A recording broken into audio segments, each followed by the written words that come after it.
On a recent April morning, Fahmida Farooq travelled for hours to come to the Supreme Court of Pakistan. Her son, Fahim Haider, has been in military custody for nearly a year. It's been terrible. I can't explain. Only we know how we have spent this year. Haider is among more than 100 civilians tried in military courts since supporters of former Prime Minister Imran Khan stormed military properties in protest of his arrest on May 9. In October, a 5-judge bench of the top court halted the military trials of the accused civilians, saying the move was unconstitutional. The government quickly challenged that decision. In December, a 6-member bench of the Supreme Court allowed the military trials to resume. The legal flip-flop has frustrated families.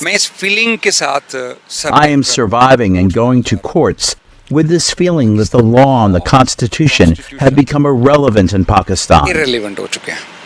Haris Khaliq, Secretary General of the Independent Human Rights Commission of Pakistan, says military trials are just one example of increased repression in Pakistan since the violence last May.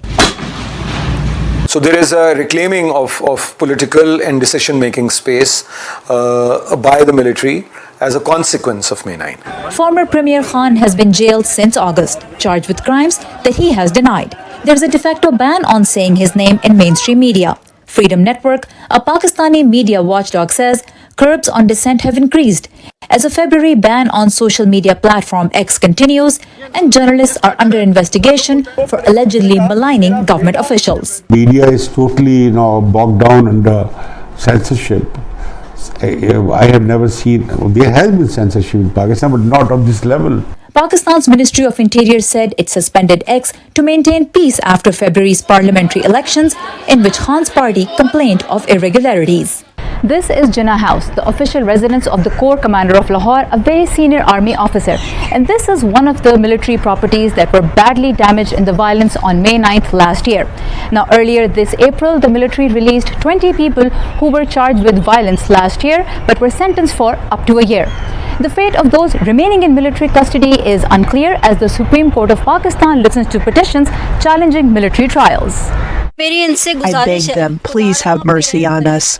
Look at the condition of the mothers. Our lives are ruined. Khaliq says the revolution Khan supporters may have hoped for on May 9th never came, but the events of that day deeply impacted Pakistan.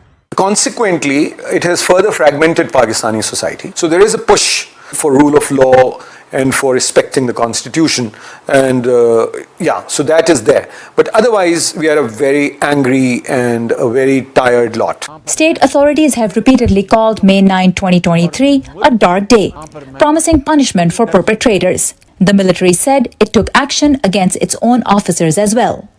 Dozens of families are still fighting for an open trial for loved ones taken into military custody a year ago.